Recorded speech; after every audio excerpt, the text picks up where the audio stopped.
Hello dear student, welcome to Clifford classes. আমি শালিনী। আজকের এপিসোডে আমরা BA first year history honours semester 1-এর যে কোয়েশ্চেন আনসার বা যে সাজেশন সম্ভাব্য কী কী ধরনের প্রশ্ন আসতে পারে সেগুলো বিষয়ে একটুখানি আজকে আমরা আলোকপাত করব। So let's start. যে প্রশ্নগুলো পসিবিলিটি লাস্ট ইয়ার কিছু ঘেটে এবং যেটা মনে হয়েছে সেটাই এখানে অ্যাজ আ সাজেশন হিসাবে দেওয়া আছে, এবং এগুলো পড়লে হোপফুলি তোমরা কিছু কমন পাবে। তাছাড়া ওভারঅল একটা স্টাডি তো ডেফিনেটলি প্রয়োজন, তাই নিজেকে সব দিক থেকে তৈরি করে রাখাটা কিন্তু মাস্ট ইম্পর্টেন্ট। তাও যে সমস্ত কোয়েশ্চেন্সগুলো খুব ইম্পর্টেন্ট, খুব যেগুলোকে একটু বেশি ফোকাস দিয়ে এই মুহূর্তে পড়া উচিত, যেগুলো মনে হবে পরীক্ষার জন্য আসবে, সেইগুলোকে এবার বলা যায়। প্রাচীন ভারতের ইতিহাস রচনায় প্রত্নতাত্ত্বিক বা পুরাতাত্ত্বিক উপাদানের গুরুত্ব কি? Access the importance of archaeological source, the study of an ancient India. এই প্রথম প্রশ্নটা প্রথম চ্যাপ্টারের প্রথম যে চ্যাপ্টার, যেটা সোর্সের কোয়েশ্চেন। সোর্সে বিভিন্ন ধরনের কোয়েশ্চেন আছে। আমরা একসময় দেখেছি পুরাতাত্ত্বিক নিয়ে কোয়েশ্চেন এসে, একসময় এসে সাহিত্য, দেশীয় এবং বৈদেশিক সাহিত্য, তাছাড়া কোনো এই ধরনের কোয়েশ্চেন। মুদ্রার ওপর কতটা মুদ্রা ইম্পর্টেন্স, কতটা ইনস্ক্রিপশন, এই ধরনের কোয়েশ্চেন্সগুলো এসেছে। তবে প্রবাবিলিটি কোয়েশ্চেন আগাগোড়াই ঘুরছে হচ্ছে প্রত্নতাত্ত্বিক বা এই সাহিত্যিক উপাদান। তাই এইবারের সম্ভাব্য প্রশ্ন তালিকা যেটা সম্ভাব্য আসার কারণ বা হতে পারে, সেটা পুরাতাত্ত্বিক বা আর্কিওলজিক্যাল সোর্সের ইম্পর্টেন্স কি এনশিয়েন্ট ইন্ডিয়ান স্টাডিজের ক্ষেত্রে, সেইটা প্রবাবিলিটি এবার আসার সম্ভাবনাটা অনেকটাই বেশি মনে হয়। তো এই প্রশ্নটা যথারীতি আমরা আগের ভিডিওতে আলোচনা করেছি, সম্পূর্ণ একটা 10 মার্কসের কোয়েশ্চেন আলোচনা করেছি। তোমরা যদি সেই প্রশ্নের পিডিএফ পেতে চাও, আমাদের মেনশন করা হোয়াটসঅ্যাপ নাম্বারে তোমরা যোগাযোগ করো, তোমরা ওখানে কমপ্লিট পিডিএফ পেয়ে যাবে। এবার চলা যাক নেক্সট কোয়েশ্চেন। নেক্সট কোয়েশ্চেন আছে দ্বিতীয় যে চ্যাপ্টার পুরাতাত্ত্বিক বা যে প্রি হিস্টোরিক এজ, এই চ্যাপ্টারের মেন কোয়েশ্চেন হচ্ছে ভারতীয় উপমহাদেশে নব্যপ্রস্তর যুগের বিস্তার সম্পর্কে আলোচনা করো।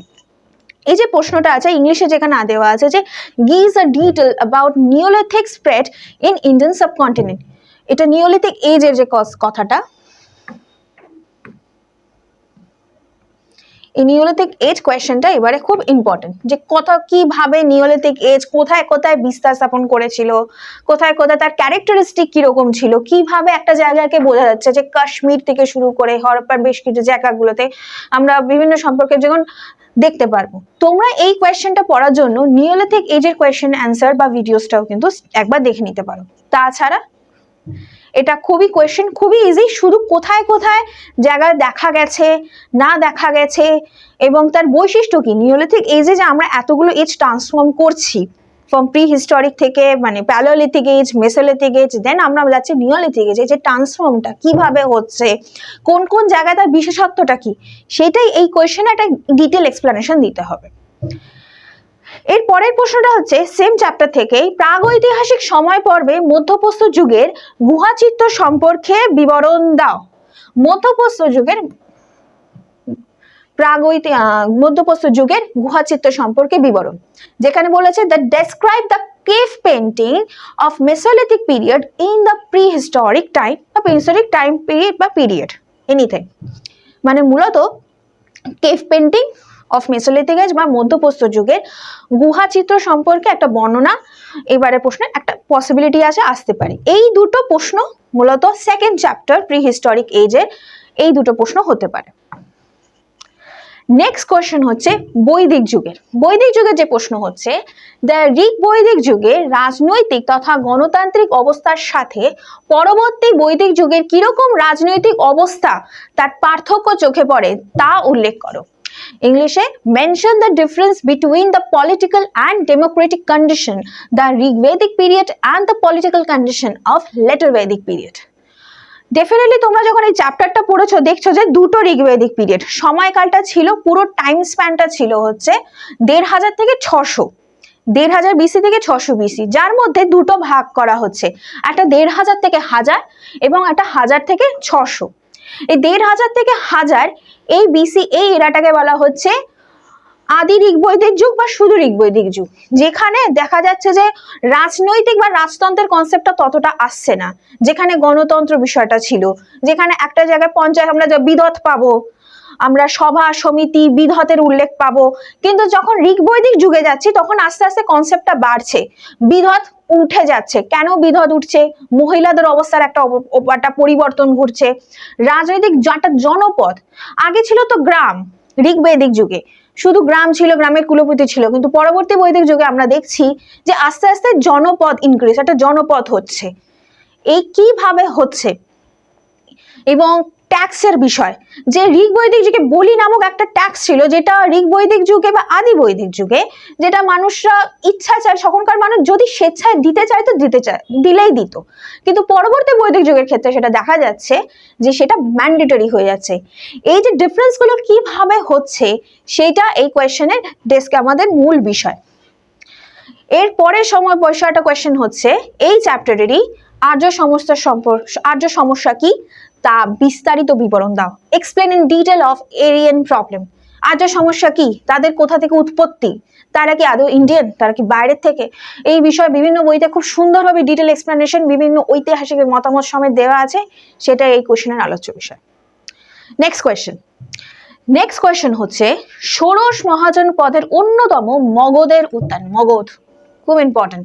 ষোড়শ মহাজন পদের অন্যতম মগধের উত্থানের কারণ স্বরূপ ভৌগোলিক এবং আর্থিক কারণগুলি উল্লেখ করো।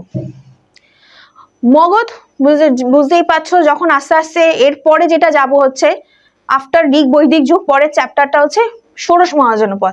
কিভাবে প্রথম চারটে মহাজনপদ বা 16টা প্রথম দিকে ছিল কাশী, ব্রিজি, অবন্তী, এই জায়গাগুলো ছিল, কিন্তু আস্তে আস্তে মগধ কিভাবে তার পরিচিতি লাভ করছে, মগধ কিভাবে তার বিস্তার লাভ করছে, যেখানে মগধে পরপর বেশ কিছু সাম্রাজ্য, বেশ কিছু রাজবংশ তারা সেই সময় মগধ থেকে বিলং করতো, তারা কিভাবে মগধের টেরিটরি এক্সপ্যানশন করেছে, এবং মগধের যে কমপ্লিট যে একটা প্রাকৃতিক কারণ, যেটা ভৌগোলিক কারণ হিসাবে নির্ণয় করা যায়, যে মগধের লোহা বেশি পাওয়া যাচ্ছে, মগধের একদম গাঙ্গে একটা তীরবর্তী একটা অঞ্চলেই মগধ, যেটা একটা ভৌগোলিক কারণ হিসাবে নির্ণয় করা যায়। এবং কি করা যাচ্ছে যে গঙ্গা তীরবর্তী মগধ থাকার কারণে কৃষিকাজে অনেক বেশি সুবিধা হচ্ছে। এখানকার বনজ সম্পদ, যেখান থেকে আমরা বনস্পতি বা খুব তাড়াতাড়ি অন্য জিনিসগুলো আমরা পাচ্ছি, এছাড়া লোহার সম্ভার, লৌহ আকরিক, যার ফলে তো কি হচ্ছে কি সেনাবাহিনী অস্ত্র তৈরি হচ্ছে, এগুলো আর্থিক কারণের মধ্যে পড়ছে। তো সমগ্রভাবে বলা যায় যে রাজনৈতিক এই পুরো কমপ্লিট বিষয়টা যদি এক্সপ্লেন করতে হয়, ভৌগোলিক বা আর্থিক পুরোটাই এখানে কভার হবে। ষোড়শ মহাজনপদে কিভাবে মগধের উত্থানে আর্থিক এবং মগধের উত্থানের কারণে ভৌগোলিক এবং আর্থিক কারণগুলো কি তা নির্ণয় করো। এটা হাফ করে হবে, এটা 10 মার্কসের একটা উত্তর হিসাবে আমরা বলছি। এখন ধরে রাখো মিনিমাম একটা 5 মার্কসের টিকার মতন ভৌগোলিক কারণ হবে, 5 মার্কসের টিকার মতন একটা আর্থিক কারণ হবে। আমি ইংলিশে বলে দিচ্ছি, mention the geographical and the financial factor, mention the geographical and the financial factor that lead to this rise of Magad as one of the 16 Mahajanapad. আশা করি বোঝা গেছে তোমাকে। শুধু মগধের উত্থানের কারণ হিসেবে ভৌগোলিক এবং আর্থিক যখন মেনশন করবে, তখন এই কারণগুলোকে লিখবে, তখন কোথাও না কোথাও রাজনৈতিক যে পরিসরটাও আসবে, আর আর্থিক পরিসর তো কমপ্লিটলি যে একটা জলবায়ু, সব এই চ্যাপ্টারের মধ্যে খুব সুন্দরভাবে অল্প সব হিসাবেই বা ভাষায় রূপে এটা প্রকাশ করা যায়। সেকেন্ড কোয়েশ্চন বা পরের যে কোয়েশ্চেন, এর পরের চ্যাপ্টার হচ্ছে ওরি মগধের পাশাপাশি প্রতিবাদী ধর্ম আন্দোলন। তো এই কোয়েশ্চেনটাতে বলছে যে প্রতিবাদী ধর্ম আন্দোলনে বৌদ্ধ ধর্মের অবদান কি তা আলোচনা করো। Discuss the contribution of Buddhism to the protest movement. বৌদ্ধ ধর্মের বিস্তার, গৌতম বুদ্ধর বৌদ্ধ ধর্মের প্রচার ক্ষেত্রে কি কি তার ইনিশিয়েটিভস গুলো, বা রাজারা পরবর্তীকালে বৌদ্ধ ধর্ম গ্রহণ করেছেন, সেই সময় ব্রাহ্মণ্য ধর্মের প্রতিপত্তি থাকার স্বরূপ যে সমস্ত যারা বঞ্চিত মানুষ, যারা ব্রাহ্মণ্য ধর্মের কারণে তারা বঞ্চিত ছিলেন, তারা কিভাবে বৌদ্ধ ধর্মে এসছেন, এই যে ডিসকাশনটা, এইটাই এই বৌদ্ধ ধর্মের, যেটা হচ্ছে বৌদ্ধ ধর্মের অবদান কমপ্লিটলি বাট যেখানে দেখা যাচ্ছে যে ব্রাহ্মণ্য ধর্ম কি, যে শুধুমাত্র উচ্চ বংশের মানুষেরাই তারাই ব্রাহ্মণ্য ধর্ম বা ব্রাহ্মণ ধর্মের বিভিন্ন প্র্যাকটিসেস করতে পারতো, কিন্তু বৌদ্ধ ধর্মের ক্ষেত্রে তো সেটা ছিল না। ব্রাহ্মণ থেকে শুরু করে বা ক্ষত্রিয় থেকে শুরু করে নাপিত শূদ্র প্রত্যেকে এই ধর্ম গ্রহণ করতে পারতেন এবং তাদের প্রত্যেকেরই নিজস্ব অবদান আছে। তো কি এন্টায়ার বৌদ্ধ ধর্ম কি, বৌদ্ধ ধর্মে তার অবদান কি, এটা এইখানের এই কোয়েশ্চেনে আলোচ্য বিষয়। আর ফাইনালি একটা প্রশ্ন, বৌদ্ধ এবং জৈন ধর্মের যে পার্থক্য আলোচনা করো। ইংলিশে বলছি, discuss the difference between the Buddhism and Jainism. Buddhism এবং জৈনিজমের মধ্যে, দুটো ধর্মের মধ্যে একটা বেসিক মিলও ছিল, তার সাথে অমিল ছিল। মূলত এটা অমিলের বিষয়টা দুটোকেই আমি বলবো প্যারালালি দুটোকেই মাথায় রেখো। অমিল যদি কোনো রকম এসেও যায় সেটা যাতে কোনো রকম ভাবে হ্যাপাজেট না হয়। বা একটা করতে পারো, যখন এই প্রশ্নটা লিখবে মিলের বিষয়টা প্রথম দিকে একটু মেনশন করবে, প্রথম 2-3 লাইন 4 লাইন মেনশন করবে যে এই মিলগুলো বেসিক ছিল, কিন্তু তাও পার্থক্য কিন্তু বর্তমান ছিল, বা পার্থক্যটা খুব দেখা ইজ ভিজিবল ছিল, পার্থক্যটা পরিষ্কার বোঝা যেত। কি কি সেই পার্থক্য, বৌদ্ধ ধর্মের বা জৈন ধর্ম, দুটো পয়েন্ট করে তারপর এই কোয়েশ্চেনের ডিসকাশন গুলো হবে। তো এইটাই হচ্ছে মূলত এই সম্ভাব্য কিছু কোয়েশ্চেন আনসার। এগুলো প্রত্যেকটা 10 মার্কসের প্রশ্ন। এবার এইটার উপর 10 মার্কসের প্রশ্ন থাকলে আশা করি এগুলো যদি 5 নাম্বারেও আসে তোমরা এগুলোকে ছোট করে লিখতে পারো।